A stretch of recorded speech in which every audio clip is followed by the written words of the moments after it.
సౌడు భూములు అయితే మంచి పంట వస్తుంది. ఆయిల్ పాము మీరు నమ్మలే, పంట మంచిగా వస్తుంది. 22,000 పోతుంది ఇప్పుడు.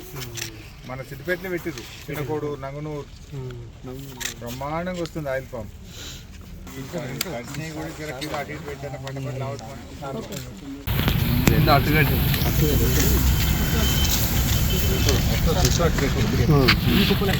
అన్ని కుప్పలు వస్తున్నాయి, స్మెల్ వస్తుంది.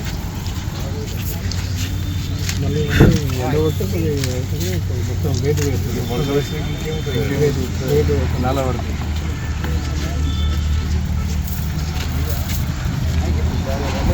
వస్తలేరా కుంటలేరా ఏమంటారు?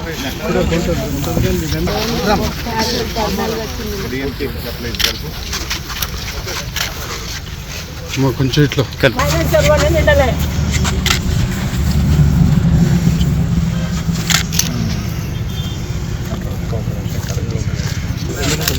అట్లా ఉండు అట్లా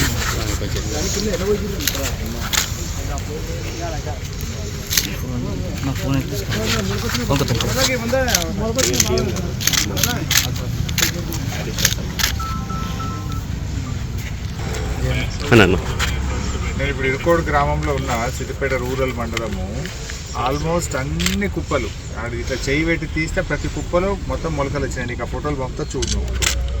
నువ్వు ఇటుకి ఎవరైనా దోలి ఇరుకోడి అన్నీ కూడా లాపి ఇరుకోడి ఇవన్నీ కూడా మొలకలు వచ్చినాయి. ఫటాఫట్ లేపి ఆ బాయిల్ రైస్ పంపింది. 1-2 కిలోస్ ఏదైనా కటింగ్ పెట్టినా సరే పచ్చిగుంటే కానీ లేకుండు కొంచెం.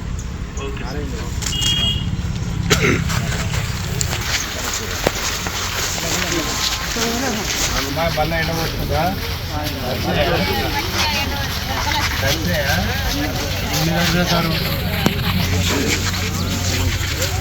అన్న కొంచెం బ్యాక్ బ్యాక్.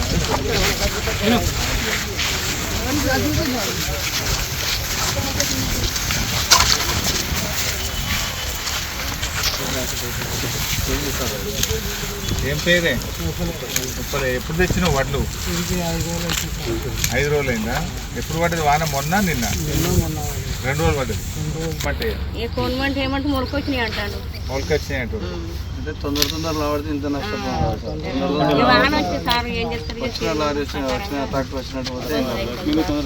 వచ్చినాక 4-5 రోజులు మనం కూడా యాసంగి జగత మక్కేసుకుందామంటే మీరు వినరైతుంది. ఈ రాళ్ళు ఈ వానలు రోజు ఎందుకే సగం ఊళ్ళో వేసిండ్రు మక్క మంచిగా పట్టించింది.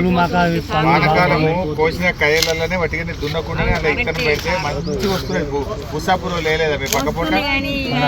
కాదు, బుస్సాపూర్ మన పక్కన వేసిండ్రా లేదా? గుడికందులో లేచిండ్రా లేదా?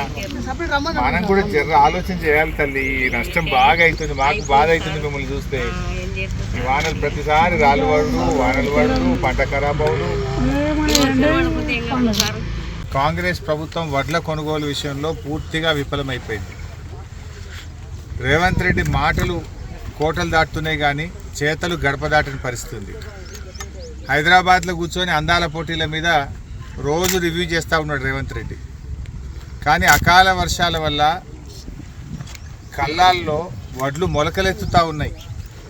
కొనే దిక్కు లేదు. అధికారులు ఎవరు కూడా కళ్ళాలకు తిరగడం లేదు. రైతులు బోరున విలపిస్తూ ఉన్నారు. మూలిగే నక్క మీద తాటిపండు పడ్డట్టు అయిపోయింది రైతుల పరిస్థితి. నీ పుణ్యమాని రుణమాఫీ కాకపాయే, రైతు బంధు వడకపాయే, ఏదో కష్టపడి ఆరుగాలం కష్టం చేసి అప్పులు తెచ్చి పంట పండిస్తే ఈ వడగళ్ల వానతో అకాల వర్షాలతో పండిన పంట కొనే దిక్కులేక ఇలా రైతులు తీవ్రమైనటువంటి ఆవేదనలో ఉన్నారు. రేవంత్ రెడ్డి కొంచెం రైతుల గురించి పట్టించుకో. చిల్లర మాటలు మాట్లాడు కాదు. రాష్ట్ర ఆదాయం పెంచడం చేత కాదంటావు, అప్పులు ఉడతలేవని మాట్లాడుతావు. అసలు నువ్వు ఒక ముఖ్యమంత్రిగా నువ్వు పూర్తిగా ఫెయిల్ అయిపోయినావు. ఇప్పుడు ఈ కొత్త ముచ్చట్న కేసీఆర్ ఉండగా 11 విడతల్లో కరోనా వచ్చినా, పెద్ద నోట్ల రద్దయినా, ఆర్థిక మాంద్యం ఉన్నా ఎన్నడూ రైతు బంధు పైసా రూపాయి ఆగలే. కేసీఆర్ గారు ఉన్నప్పుడు ఏ రోజు వడ్ల కొనుగోలు విషయంలో గింత తిప్పలు కాలే. నువ్వు వచ్చినాకనే అయితే కాంటాలు పెడతలేరు, లారీలు వస్తలేవు, సంచులు పంపినరు. 100 సంచులు ఇస్తే 40 సంచులు పొక్కలు పడే ఉన్నాయి. ఆ సంచులన్నా చక్కగా ఇచ్చే పరిస్థితి లేదు. అసలు నువ్వు గన్ని బ్యాగులు కూడా కొత్తవి కొని రైతులకు ఇచ్చే తెలివి తేటలు కూడా మీకు లేవా అని నేను అడుగుతా ఉన్నా. ఇక సంచులు కూడా సప్లై చేసే శాతం అవుతలేదా మీ గవర్నమెంట్కు? నాకు అన్ని బ్యాగులు దొరికాయి, లారీలు రావు, కాంటాలు పెట్టరు, ఆ మిల్లులకు పోతే దించుకోడు, 5 కిలోల తరగంటున్నారు, రైతుల్ని ఇబ్బంది పెడతా ఉన్నారు. నేను ఇలా సిద్దిపేట రూరల్ మండలం ఇరుకోడు గ్రామంలో వస్తే ఏ కుప్పలో చేయి పెట్టినా కూడా మొలకెత్తిన వడ్లే కనబడుతూ ఉన్నాయి.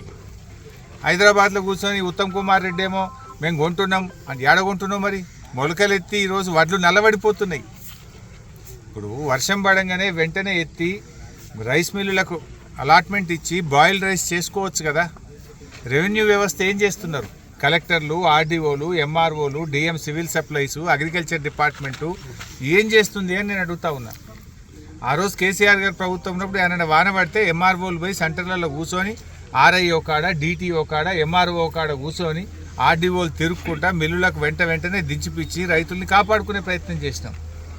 నువ్వు రైతు బంధు చేయపోతివి, రుణమాఫీ చేయపోతివి, కనీసం పండిన వడ్లు కూడా కొనే తెలివి లేదా నీ ప్రభుత్వానికి అని అడుగుతా ఉన్నా. చేత కాకపోతే దీపో, ఎందుకంటే నువ్వు అప్పు పుట్టదంటావు, పైసా పెంచనంటావు, వడ్లు కొననంటావు, రైతు బంధు వేయనంటావు, రుణమాఫీ చేయనంటావు. మరి ఇక నువ్వు ఎందుకున్నావు? ఆనాడేమో మస్తు మాట్లాడినావు కదా.